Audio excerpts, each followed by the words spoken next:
Hello and welcome back, MMA fans, to the latest edition of Sucka Shots. I am Jason Burgos, and as always, on this MMAsucka.com exclusive podcast, we will have a guest on to chat MMA. Then we will both make picks for an upcoming UFC or Bellator card. On this episode, we will be covering Saturday's UFC 209, headlined by a rematch between welterweight champion Tyron Woodley and Stephen Thompson. And my special guest tonight is Heather Standing, the matchmaker for one of the quickest rising submission grappling promotions in the world, Submission Underground. Heather, welcome to the show. So glad you came on. How are you doing? Thank you. I'm doing great. Thank you for having me. I appreciate you coming on. I've been hearing so much about Submission Underground for a while now, so I feel lucky to have you on, especially a key person in the organization making the matches, making these big fights that is garnering so much interest. Yes, it's been very exciting. It's been quite a ride. Chael Sonnen, obviously it's his baby. He's the one that decided to go ahead and do this, and he put me in the passenger seat, and here we are. It's been great. All right, so I'm going to jump right into the questions. I have quite a few questions for you. I want to learn everything I can about Submission Underground. Now, the first question I wanted to ask you is a bit of a two-part now. First, what were your early encounters with MMA and grappling in general, which led you to become a fan of the two sports? And from that, the second question would be, how do you take that devotion and go from being a fan to actually influencing fans of these things now as the matchmaker for Submission Underground? That could be a very long answer. I'll try and make it short. I'll try and summarize. Thank you. I grew up, what UFC was on in my living room, Randy Couture and, the Iceman, all that kind of jazz. And my brother was a wrestler, I got my letter being a math statistician. I was one of those girls. And so, the background was there. Truth be told, my ex was a pro fighter. And I have to give credit where that's due. He was a pro fighter in the local scene in Oregon. Okay. And he took me to my first fight show, and it was an amateur fight show. It's actually the show that I matchmake for now. Believe it or not. So yeah, I went to that in 2007, and I couldn't believe it was happening. I was like, "Where's the police? This is underground, MMA."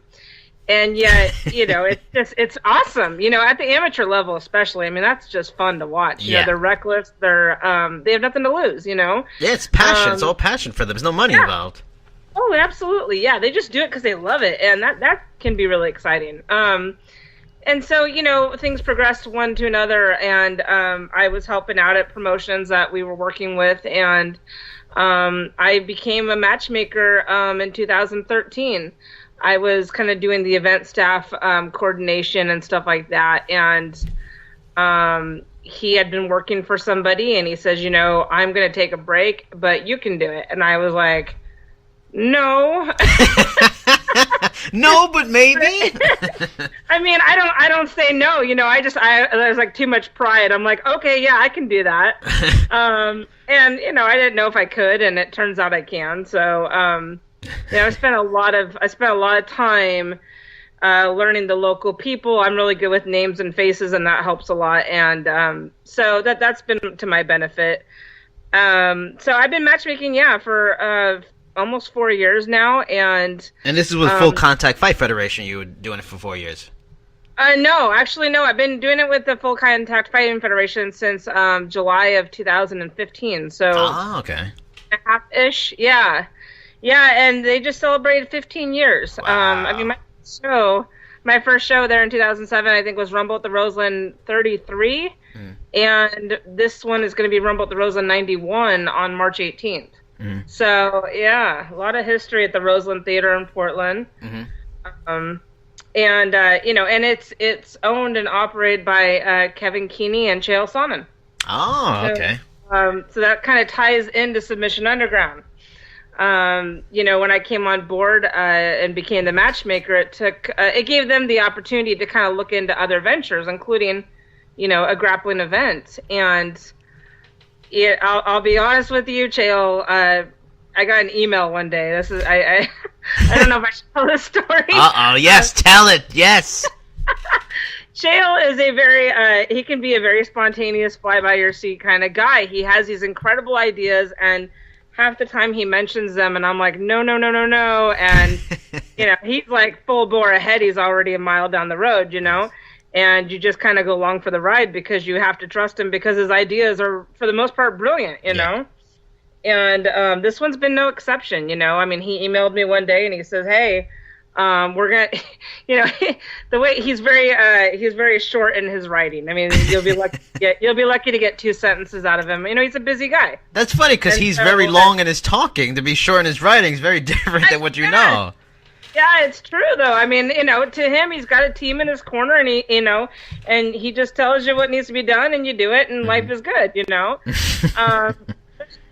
So he messaged me and he says, okay, we're going to do this grappling show, and you're going to matchmake it. Is that cool? And I'm like, sure, It was really reminiscent of 2013 when I'm like, oh, yeah, sure, I can do that, For the people that, may be hearing the name Submission Underground for the first time, I mean, could you explain to them a little bit, about how, the promotion itself, we kind of got the idea Chael came up with it, but what makes SUG, so different than your usual grappling tournaments that a lot of folks may be familiar with compared to this? This is a very different kind of grappling thing. Sure, yeah. The biggest visual difference is we do it in the cage. So we already have the cage set up for the fights, the amateur fights that we do on Saturday night at the Roseland Theater in Portland. And we keep the cage there, and we do the grappling in the cage. And, you've obviously seen other events, Metamoris, et cetera, that, it's on a stage or whatever, Chael likes it being in the cage. He thinks that's kind of fun, and then it also keeps the competitors inside, too. But, the whole concept of Submission Underground really was, as Chael said before, to find out who the best grapplers are. Is it these jiu-jitsu competition, competitors, or is it these MMA fighters with the wrestling background? Like, it's to see who the best grappler is out there. Right. And so the whole concept is to put MMA fighters against grapplers and see what the outcome is. I build the undercard. I mostly deal with the undercard, and we try to showcase a lot of local people, obviously. But we've had people fly in from Iowa. I mean, all over the place. Of course, Nevada and whatnot. We're in Oregon, so we've had people fly all over the place just to come and compete in the show, and we welcome them. It's great. As for the main card, Chael's been doing a lot of that. He obviously has that phone book of contacts. For instance, this last card that we did just here on January 29th, he brought in Jeff Glover, well-known jiu-jitsu competitor, against Chad Mendes, Chad Money Mendes of the UFC, and it was very understood that this was going to be a favorable match for Jeff Glover. And, we do the EBI rules, Eddie Bravo Invitational rules, in the cage. It's 8 minutes, submission only. And then it goes into sudden victory, if need be. Right. And in this case, Chad Mendes got the upset. He got him in a rear naked choke in the sudden victory round, and he got the belt. And it was, it's kind of cool for the fight fans, to see that. Right. It's been fun to see it grow to what it is, right? I mean, just in its infancy still. Now, a thing I'm very curious, and, I've always thought about, and you see people like Joe Silva in the UFC, and just how the process of matchmaking is. Could you explain, as a matchmaker, do you have a strategy that you go into with every card and trying to figure out, okay, what do you have, what is your thinking and theories on what makes the best grappling card that's going to be the most entertaining for everybody? Are there other opinions from within the organization that you listen to, and how do you go about the whole thing, and how difficult can it be? It's been a learning experience for me. I'm an MMA matchmaker. I've spent the last 9 years in the MMA industry, and I deal with fighters. So to enter the world of jiu-jitsu competitors is different. For instance, our very first show, we're fight fans. I mean, for the most part, and we're diving into the grappling world. And we had the fight Saturday night. It's loud. It's boisterous. People are into it. Hit them in the face. Whatever people yell. right? On Sunday, we have the grappling show, and you could hear Denny Prokopos. I'm probably not saying his last name right, but he was cornering Jake Shields. You could hear every single thing that man said in there. It was so quiet, as if there was a class and people are just sitting there watching. Wow. It was very interesting. We all were like, do they enjoy it? You know, this is our first show. We're like, do they hate this? You know, are they bored? You know? Yeah. So for matchmaking, to go back to what you asked, for matchmaking, you know, you want to have excitement because you're trying to appeal to both the MMA crowd as well as the jiu-jitsu crowd. And you want to have active fighters and people that kind of appeal to the crowd and kind of have fun in there, I guess. But you also want the technical skill set that's going to be showcased and keep the jiu-jitsu fans, you know, interested, obviously, and you know, watching those technical moves. So it's been weird for me. I've reached out. I've been trying to reach out to a lot of the jiu-jitsu schools locally, and it kind of starts with anyone who's interested is more than welcome to fill out a grappling application. We have applications on our website, and that kind of www.fcff.com. I'll plug that. Just go ahead and fill one out there. Throw it out. You let them know. They got to know. Let them know, yeah, the fcff.com. So those grappling applications actually are seen not only by myself, but they're seen by Chael. And a lot of people don't realize that, but Chael sees every single application that comes in. Okay. So when people fill it out, they answer questions about what belt level they are. Obviously, you know, if they're a 10th planet guy, you know, they kind of discuss that because, you know, the belt system and all that jazz. I'm learning a lot. I'm learning a lot. Yeah. But, you know, and we talk about, you know, prior accomplishments. You know, I've been actually allowing, I hate to use the word allowing, but we've had a lot of blue belts actually on the undercard, on the early undercard. Yeah. Because I like the idea of, you know, as we were talking about earlier, amateur fighters, right? They're really active. They're fearless. They're in there just to, you know, they're action-packed. Yeah. And it kind of translates the same to the blue belts in a weird way, you know? It's like they're kind of fun to watch because they're scrambling, you know? They're scrambling, looking for that submission or whatnot. And, you know, we actually partnered up with the Portland Sunday Open, which is in Portland, Oregon, and as well as the sub league here in Oregon. And we're bringing in, like, their advanced competitor winners. We're allowing them to have a spot on the show, and so we're trying to engage the community, and then of course, you know, Chael's really bringing in the names that get this nationwide attention that we're seeing, which is pretty exciting. So, yeah. Do you have any like openings for like a white belt with like 10 classes? You know, maybe you can get me in like a journalist versus journalist battle. I mean, I'd do it. I have so many for you. Yes! Everybody that's ever wrestled thinks that they need to have a spot on the show. I feel like the weird bearer of bad news, and I'm like, hey guys, you know, I gotta be a little selective, you know. Uncle Chael's gonna be like coming down on me, you know. Right. But no, it's a fun position to be in for sure. Now, you mentioned all the big names that Chael's bringing in, you know, people like Jake Shields, Misha Tate, Jeff Munson, John Jones, Chad Mendes, Rico Rodriguez, for the people that know how good a grappler he is. Now, there's a big opening that's, you know, come for some you know, a promotion like Submission Underground now that Metamoris is kind of their future is up in the air. You know, Submission Underground has gotten really noticeable, really known in just 3 shows, which is so impressive. Part of it is the great job you guys are doing. You know, Chael Sonnen is great at selling, the connections you're making. Do you feel like now that Metamoris is kind of up in the air, is there an opening for Submission Underground to maybe take that spot as like the elite submission grappling promotion that everybody wants to see? God, you know, I hope so. I mean, you know, when you put something like this on, I mean, you can only hope that it achieves that level and beyond, you know. We put a lot of work into this. This is no overnight, I mean, it might look like an overnight success, you know, to the public or whatnot, but it's a lot. I mean, it takes a village, you know, and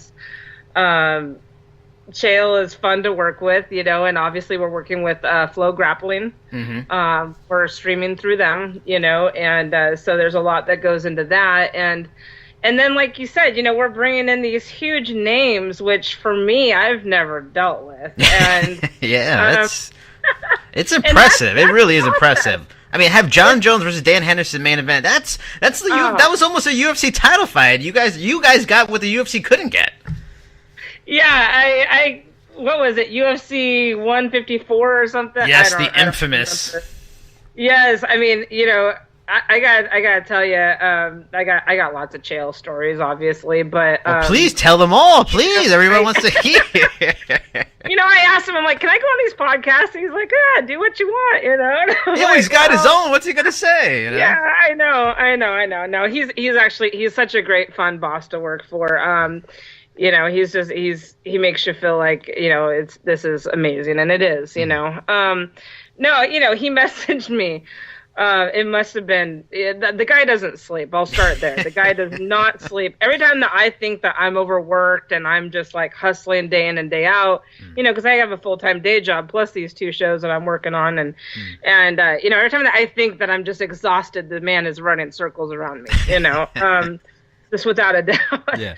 But, no, I get a message from like 12:18, 12:20 or something like that, middle of the night for most people.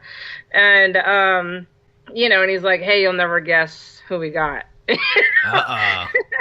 And I know Chael, but I mean, I don't know him. I mean, I don't go over to his house for barbecues, he's my boss, Mm-hmm. And I'm a little tired. So I'm like, who do we got? And the first show we had, Shields and Rico Rodriguez, and that's exciting. But, he's like, oh, you just won't believe it. And he wants to sit here and drag it out. I mean, he wants to full on teasing me with this, 12-part email or text message. Like, come on, And he says Dan, and I don't even think, I'm like, okay, Dan who? And he's like, Hendo. And I'm like, no way. Because, my brother was a wrestler. I mean, everyone knows who Hendo is, whether you watch MMA or not, And especially from Oregon. He's, Oregon grown, right? But absolutely, Team Quest. And so I'm like, oh, my God. And then he's like, well, you haven't heard who the opponent is yet. And I was like, okay. I mean, how do you even, deal with that, you know? And he's like, John Bones Jones, 3 text messages. And I just remember I wrote back to him and I was like, look, don't mess with me. I'm going to be mad at you. Yeah.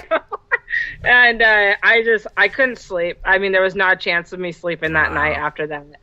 And I'll tell you this much, I was terrified the entire time from that message up until the show that it wasn't going to happen. I'm like, there's no way this thing's going to happen. Yeah. You know what I mean? When it's that exciting, that much build up, you're like, there's no way this is going to happen. Mm-hmm. And then John walks in the room and you're like, wow. He's here. I totally had a fangirl moment. I sound like one right now. I totally had a fangirl moment. I mean, that's, for an MMA fan, that's huge. I mean, to have him in your backyard, right? Mm-hmm. I mean, he walks in the Roseland Theater, and it's like, no way. Yeah, wow. Yeah. Nice guy, super nice guy. They all were. I mean, everyone that we've ever, worked with and that doesn't know me and they know Chael or whatever, they've been nothing but great. Every single one of them. So we're very lucky with that, too. I mean, there's been any diva moments I haven't heard of, so...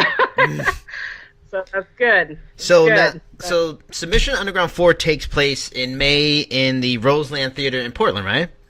Yes, May 14th. It's actually Mother's Day, but I mean, what better gift for your mom? I mean, come on. Yes, I mean, I mean, stream it at home if you need to, or come on down. I mean, our venue holds about 1,000 people. It's close quarters, and it's but there's not a bad seat in the house. That's what's crazy about it. I mean, there's literally not a bad seat. And it's kind of like I don't know if you've seen pictures of it online or streamed the video yourself, but it's kind of a gladiator pit style. Right. The cage floor, the cage that's on the main floor, seating all around it, seating in the balcony, on the stage. I mean, you're in the moment. Everybody's in the moment. Everyone's practically sitting front row. It's a great time. Are there plans to extend outside of Portland anytime soon, or are you just going to keep it there, build the Northwest, and then think about it down the road? Yeah, I don't know. You never know with Chael. I mean, I'm sure his wheels are turning constantly, and who knows? I honestly do not know myself. Portland is the Pacific Northwest is such a huge hub for MMA. Mm-hmm. We're literally probably one of the best locations we can be in for the sport, as well as, for even grappling for that matter as well. So, and like I said, we're seeing people come in from all angles to compete in the show, whether it's the undercard or the main card. And, so, I mean, we will see. I'm excited to see where we're at a year from now. It's just growing. It's just getting better. So I'm pretty excited about it. Now, getting back to Submission Underground 4, for a person that maybe hasn't watched Submission Underground yet, or for the fans that have, can you give me like a quick maybe breakdown or idea of what they should be looking forward to? Are there some names that, have been announced? Are there some big names possibly coming? Sell these people on why they need to watch Submission Underground 4. Well, so if you're watching at home, it's $20. I mean, right there, you can't beat that for, the names that will be coming in. And it's on flowgrappling.com. If you are in Portland, can get to Portland, it's $20 for general admission. I mean, wow. we're not UFC pricing this thing out. I mean, you can get a front row. You can get a front row seat, which, by the way, is practically with your hands touching the cage. Wow. For $50. Oh wow. So yeah, so I mean, it's ridiculous. Yeah, it's great. I mean, we're making this very fan friendly. Mm-hmm. So that right there is a huge selling point. As for the names, I would get in trouble. Damn, come on! I know my limits. I don't want to push them. I would get in trouble. But I will say this: my phone contact list is fantastic right now because Chael's been giving me some cool numbers lately. But yeah, we're having some people come in, and a couple familiar faces that we've already seen. Okay. That are great on the main card. And so we're bringing some people back, and I like to see that. I think that's great. Some fan favorites, and we're bringing in some new faces that the fans are gonna like. So we're bringing in someone who I would say. I try to break this down for my mom because she's the casual fan, right? So I always give her like a number. When I told her about John Jones, I'm like, Mom, he's like literally like the top 3 most recognizable names in the UFC. Wow. So this person that I know for a fact is coming in is probably in the top, I would say 7 to 10 for top names in the UFC. So, recognizable names. So, if that doesn't get you excited, I mean, come on, people, you got to check this out. It's got a big. We got John Jones. We're gonna get another level of. Come on, I'm sold already. Oh yeah, absolutely, absolutely. And this is something. I don't know if I like the stigma of it, but this is something that the fans. I see this a lot on Twitter and Facebook and whatnot. The fans are starting to kind of see a little bit of a pattern. And they're saying basically if you've been suspended from, retired from the UFC, you might see them at Submission Underground. We're kind of coming to place to be for, the downtime of some of these huge names just because of their contractual obligations, as well as retired names. I mean, we just saw Miesha Tate, at Submission Underground 3. Submission Underground 2. And Submission Underground 4 is going to bring a retired name, too. So, fairly recent retired name. So I'll give that. For anybody listening, put it together, put it in the comments, see if you can figure it out, and then we'll see what happens. Yeah. Maybe I'll casually like a comment. Done. I just liked it, Chael. That's all I did. I just liked it, He'll stop telling me things. Now, moving away from Submission Underground and the big things happening with that, now we're going to do some UFC 209 analysis. We're going to make some fight picks. I'm actually really excited about this card. It's 3 or 4 fights that are great now. The first fight we're going to break down is Alistair Overeem at 41-15 versus Mark Hunt, who is 12-11-1.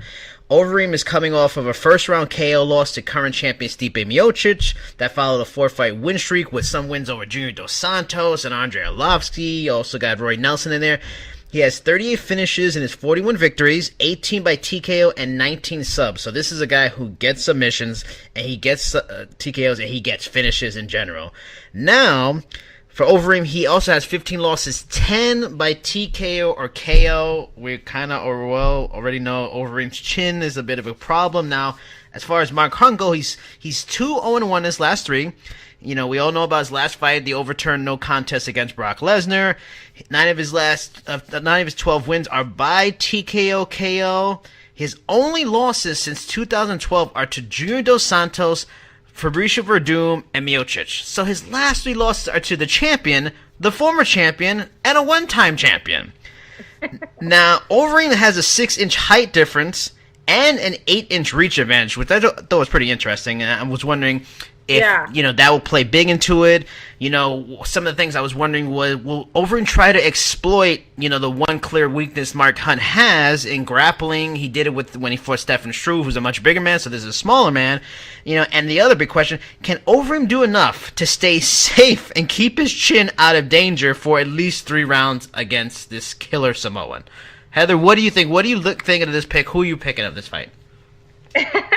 It's a killer matchup. I mean, it's a matchmaker's dream. That's a great fight for sure. I circled Overeem. I did. Which is funny because I'm actually a Mark Hunt fan. I really do like Mark Hunt. I do. Wow. I do. But I'm a big Mark Hunt fan. I mean, I felt bad with him for the Lesnar fight, you know, etc. And I've enjoyed watching him fight. He's just one of those guys that he just has that power, you know, and I respect it. You know? And he's the classic MMA story. What makes the sport so good is that even if you have a record that isn't very, you know, impressive, you can go on this great run even late in your career, and you're a superstar in a year or two again. Yeah, I mean, I think, you know, for Overeem, I gave it to Overeem, you know, based on a lot of stats alone. Like you said, the reach is an advantage, the height's an advantage. And the wrestling, like you said, you know, if Mark Hunt can get in there, if he can just barrel straight through it and get in there and hit that chin, get in the pocket, then yeah. I mean, it's a very evenly matched fight. It could honestly go either way, but if I'm going to pick, I'm going to say Overeem on it. Just barely. I don't know. What do you think? A decision? You know, I think someone's going to go down. I think it's a stand and bang, and it's going to end in a TKO or possibly even a KO. I think they both have the ability. I'm going to go with... I wavered back and forth on this one. I'm actually going to go with Mark Hunt on it. I can easily see Alistair Overeem, you know, using a lot of kicks, trying to keep his distance. But in the end, I just think about if it's a battle of chins, and Mark Hunt still has a very good chin, and if all he needs is one good shot, and he still has 3 rounds. Now, if this was 5 rounds, oh man, I'd be really worried for Overeem. And just knowing he's been knocked out 10 times, and this is not even counting anything that happened in training. And we know that, like, once you get knocked out once, it just gets easier every time. And it just seems like he's just so... I just think at some point Mark Hunt's going to get to him. And I'm going to figure... I think it'll be late. I think Overeem will do enough to stay away, but Mark Hunt will get him late with a TKO in the third. Now, moving from that, we're going to move to Lando Vannata at 9-1 versus David Tamer at 5-1. Now, Vannata has 8 finishes in his 9 wins, 4 each by submission or TKO KO. His only loss came to the current title contender in Tony Ferguson, which was a highly contested, really exciting, fun fight. He lost by submission in the second round. And Tamer has finished 4 of his 5 victims via strikes. Now, the things to wonder about is both men are high-volume strikers so far in their UFC careers. Vannata throws 5.5 strikes per minute to Tamer's 4.98, so they throw a lot of strikes in there in every minute of the fight. Tamer has a better accuracy percentage, and he has a far less strikes taken amount. However, Vannata has also had better competition. The other thing is, you know, is this... Now, I'll admit, I don't know a ton on David Tamer. I know a little bit about Vannata. You know, will this be a Tamer coming out party, or is Vannata like really this rising star who he's only 24 years old? He's a pretty young guy. You know, did we see that with Tony Ferguson? It wasn't just a thing about, oh wait, both guys fought on short notice. This guy's legitimately good. He's legitimately talented, and this is just going to be another stepping stone for people to start really recognizing his name. What do you think about this fight? So this one's personal a little bit. Ooh. I'm going with Tamer, and the reason I'm going with Tamer, this is gonna, and I always, what's funny is I make a lot of fight picks. I mean, I go to every show I can, and I always circle names, and I like to do that. But I always tell my friends when they do it with me, I'm like, this isn't about feelings, this is about logic, but I'm gonna bring feelings into this one. I'm going to bring some feelings. David Tamer actually fought a local fighter to Portland named Jason Novelli, and it was his last win. And Jason Novelli has, I've watched almost his entire career play out. And he's fought for me several times. And now he's a pro, and he's great. And David got him, but, and because of that, I want to cheer him on. I'm like, okay, if you can beat Jason Novelli, then I want to see you go far. I want to see you, go all the way. But, I think it's also a close fight, though. I think it's going to be a stand-up war also, like we were just saying with Overeem and Hunt. It could be one of those ones where they're both just hitting until one of them goes down. You got Tamer. He's got 100% takedown defense. He's not going to be going down to the ground. I mean, he's going to want to probably stand and bang with Venata. And, but Venata brings a lot to the table. I mean, like you said, his last 3 wins were by KO. His loss to the champion, or to the champion contender. And, is that letting us know what your pick in a few picks is going to be? Are we knowing already? Well, I mean, we'll get there. No, I like Tamer. I'm just gonna. That's whose corner I'll be in. So. Well, I will say I have no feelings in this fight, so I will not be picking Tamer at all. Okay. Yeah, I mean, it seems like always in a UFC card, there always is that opportunity for a big surprise, and this could easily be, and I wouldn't be surprised if it is.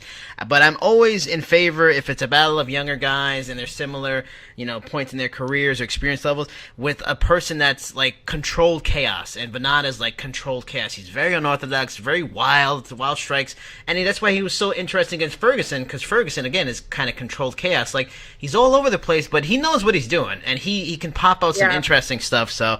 That's probably the reason I'm going with them. I wouldn't be surprised if I am wrong, and for your sake, I wouldn't mind being wrong since you have a rooting interest. But I'm going to pick Venata in this one. I'm going to say second round TKO, but that's my thought. Now, moving on to this next fight. This is an interesting fight. It's 2 older guys, and it's one guy he seems to really be pushing the last limits of his, athletic career. And now, Rashad Evans, 19-5-1 versus Daniel Kelly at 12-1. Evans has fought once in both 2015 and 2016, and he didn't fight at all in 2014. So his level of action in the last few years is very limited. He is 2-4 in his last 6 with losses to John Jones, Lil Nog, Ryan Bader, and Glover Teixeira. No shame at all, but in the end, 2-4 is still a tough thing to have when you're getting older in age. He has 10 wins. He has 10 wins all by decisions of his 19 wins. Now for Kelly, he's on a 3-fight winning streak, so he's got some confidence building, even though he's the older guy. And he has 8 finishes in his 12 fights and 5 by submission. Now, the thing I ask you is Rashad doing the classic probably bad move in that he's aging and he's going to go down in weight to 185 where he's making his debut for the first time and go with that whole I'm going to be the bigger man theory? And is that at all going to work for him? I don't know. I mean, Evans doesn't really need to fight. I mean, it's like he's done what he's came to do, I think, and I don't know if he's just here for a paycheck or what, but I'm in his corner all the way. He's a wrestler. He's coming off of 2 losses, but he's fought people. He's fought names, and he's got to win over my boss. That's true. Oh. He's got a win over Hendo by split decision. Yep. He's got names, in his background, and even though he's been inactive, you can't discount his past, And I'm not impressed by Kelly. I'm not. I mean, who has he fought? He's on a 3-fight win streak, but and he lost to Sam Alvey, in 2015 by TKO. But I just, I give this to Evans. I mean, unless he's showing up for a paycheck and he doesn't really care. But I don't know. I don't know if I don't see him doing that. I still see him getting the win. Yeah, I completely agree. I mean, if this was Rashad, who fought Tito Ortiz, and like, oh my God, they are just feeding this poor Kelly guy. Rashad's gonna run through him, but it's with him fighting so few. He's 37 years old. I think he's still going to win. I don't think he'll finish Kelly. I think he'll probably get a decision. But yeah, you said it perfectly. Like, who has Kelly fought? No disrespect to him. Rashad Evans is I think he's a UFC Hall of Famer just off his resume. He's beaten so many guys, and his losses are to legitimate, close to Hall of Fame type fighters too. And most of them have been recently as he's gotten older. I mean, the guy is just one of the best of the last decade, and probably one of the, arguably, maybe a top 5 in 205 history. He's that good. Now, moving away from that, now this is the fight. Now, I don't know how you feel, but I'm most excited for the co-main event. This is in a world... That's a fight to see, yeah. In a world where Michael Bisping is fighting Dan Henderson later in his career, GSP, Michael Bisping, all these fights where it just makes no sense, no relevancy. This is finally a fans fight. Now we got Khabib Nurmagomedov 24-0 versus Tony Ferguson at 23-3. Khabib has a resume full of 8s. He has 8 TKO or KOs. He has 8 submissions, and he has 8 wins by decision. So he can pretty much beat you any way he wants. Now, his notable wins are against a former champion, Rafael Dos Anjos. He beat Gleison Tibau, which is a very legitimate win because that guy's been in UFC it seems like 30 years. And Michael Johnson's got a win over. Now, Ferguson has 17 finishes in his 22 wins, 9 by TKO or KO. His notable wins also are against Rafael Dos Anjos. He beat Edson Barboza. He beat Josh Thompson, dominated Thompson. Now, some of the things to wonder about. Now, when I looked it up and found this worried me for Khabib Nurmagomedov. Ferguson has a 6-inch reach for this fight. How big of an advantage could that play into this, considering when Michael Johnson fought Nurmagomedov, he really peppered him. Now, he had a high output, which probably Ferguson can keep because he's got Diaz-level kind of cardio. Like, how big of a factor do you think that reach, his output, even his good grappling, it almost seems like even as good as Nurmagomedov is, like Ferguson almost has the more well-rounded, favorable style for this matchup. And since it's a title fight, it's going to be 5 rounds. Like, what are your thoughts about this fight? I've been a Khabib fan for a long time. I think he's great. I'm excited to see him fight. But oh god, I'm not a big fan of Ferguson, but I think he takes it. Yeah. I think it's going to come down to wrestling. Ferguson he's a really well-rounded fighter. Just like Khabib. To be fair, Khabib's a wrestler. Mm-hmm. I could see him trying to wrestle Ferguson to avoid the reach advantage. But, I mean, Ferguson has quite a history, like we were just talking about with Evans. I mean, you can't discount who he's fought and how he's gotten to where he's at. I mean, it's, a fighter locally said to me one time, records are for DJs, okay? so I've always remembered that. Records are for DJs, so your record's impressive, but where have you been, you know? And I got to give the nod to Ferguson on this one. And what I love about this is these are two fighters who their style, they're both very talented, but their styles are almost like their will break you. Like, Khabib is going to take you down and just break your soul with his stymieing, like, wrestling and his ground and pound is ferocious. Well, a guy like Ferguson, he's wild, unpredictable, unorthodox. He won't go away. He's nonstop. He's tough. He's just all over the place. And it's like, how could you not love a fight where it's a battle of wills over 5 rounds for a title? Like, whose will is gonna win out? And I agree with you. I'm same thing. I love Khabib. I loved his trash talking after his Michael Johnson win and calling out, McGregor and talking about populations of Ireland and Russia and all that stuff. And if it goes to the ground, I think he has some advantages, but Tony Ferguson is crafty as all heck on the ground, so it's not like even when Khabib gets him down, he's out of danger.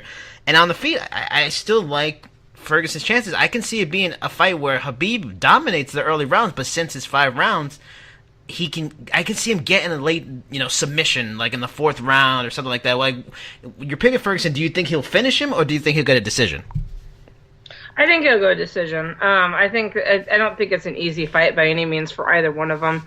But I also don't see Ferguson being uncomfortable in any situation. I mean, if Khabib takes him to the ground, fine. If he's on the feet, fine. I think, unfortunately, for everything that Khabib's going to give Ferguson, he's going to have an answer for it. So, whether the answer's enough to finish it, I don't think so. I think it'll be a close decision. So, yeah. Now, moving on to the main event, rematch between Tyron Woodley 16-3-1 versus Stephen Thompson 13-1-1.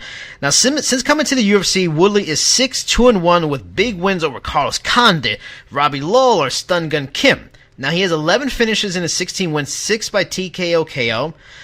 Thompson, who's 8-1-1 since he's been in the UFC, has also a good resume of wins with wins over Rory McDonald, Johnny Hendricks, and Jake Ellenberg, and that's his last 3 wins in a row. That's his last 3 fights before the rematch. He has 7 TKO KOs in his career, and both gave each other their lone draws in their career. Now, I remember one time Randy Couture said, in a rematch, it usually favors the loser because the winner knows what he did to win. He's gonna do it again, but if for the loser, he can come with some surprises. He knows what to fix. Now, in that case, who has the advantage in a draw? Who's gonna come up with something interesting since they both can look at what they did and say, "Well, I did this wrong and I did that right, and what I gotta change." Like, does a guy like Woodley, who started slow in the first match, maybe come out faster, maybe he kicks more, maybe tries to wrestle more?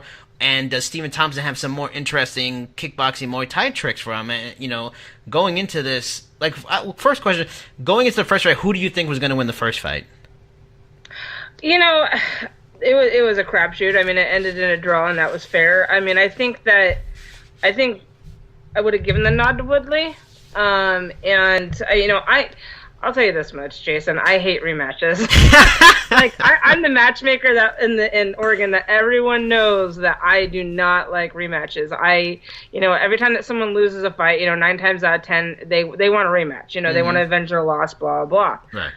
And I'm just like, no, I don't do rematches unless the fans demand it or it was a close fight. Okay. In this case, that's what we're seeing for the main event for 209. Right. Both things, and so I'm not upset about seeing it again. Not at all. I just think, Woodley's the champ, so let's see here. It's been a long, when I first started matchmaking, something that I heard a lot from referees, from judges, from the officials was just kind of like, if you're the champ, you got to make it look damn believable that you're beating the champ. Yeah. Which, unfortunately, the contradiction to that was back when Gustafsson and Jones fought. Oh, my goodness.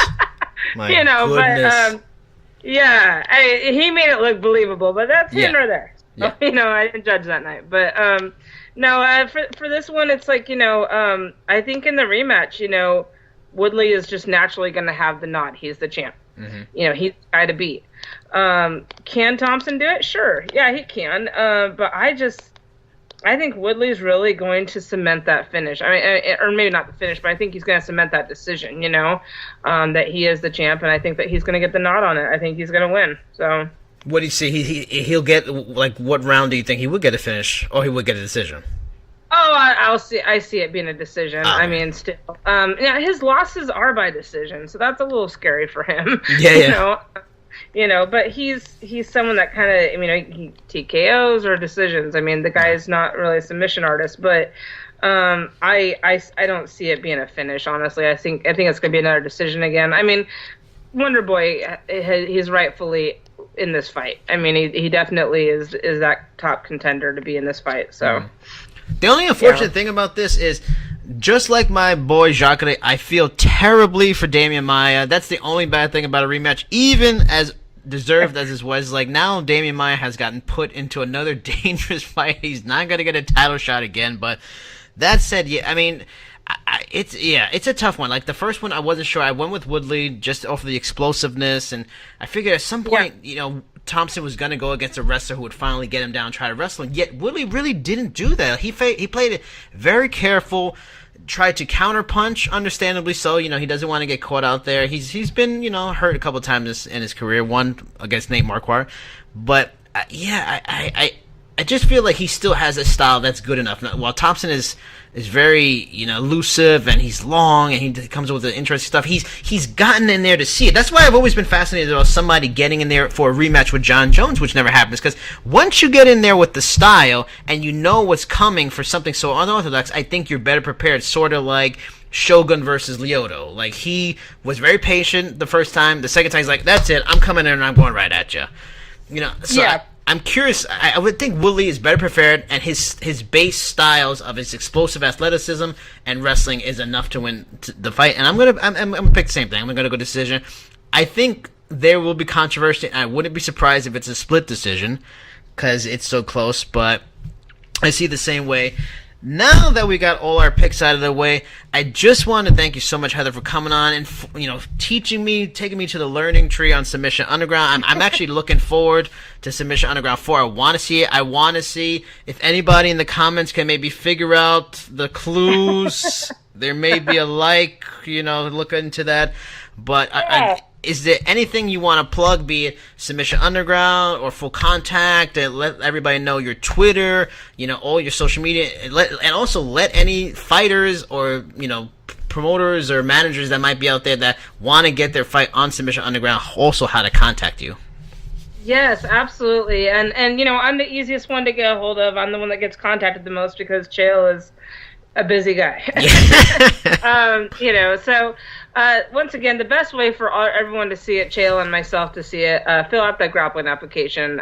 Whether you're big time or small time, just fill it out. It's great for us to keep on file as well and match up. And that's at www.thefcff.com. Grappling application. We also have our fighter applications on there for the local amateur scene in Oregon as well. Excuse me. You can find us on Twitter. You can find us on Instagram. Submission Underground is on Instagram, just as Submission Underground. On Twitter, it was too long of a name apparently, so we are on there as SUG_grappling. Mm-hmm. Just hashtag SUG, and you should be able to find it. Or you can find me also at Boss Lady MMA, all one word, on Twitter, Instagram, and Facebook. I'm under Heather Standing. All right. So, yeah. That is it for our show. Thank you again, Heather, so much for coming on. Check us out next time for Sucka Shots 5. And that is all, everybody. Bye-bye.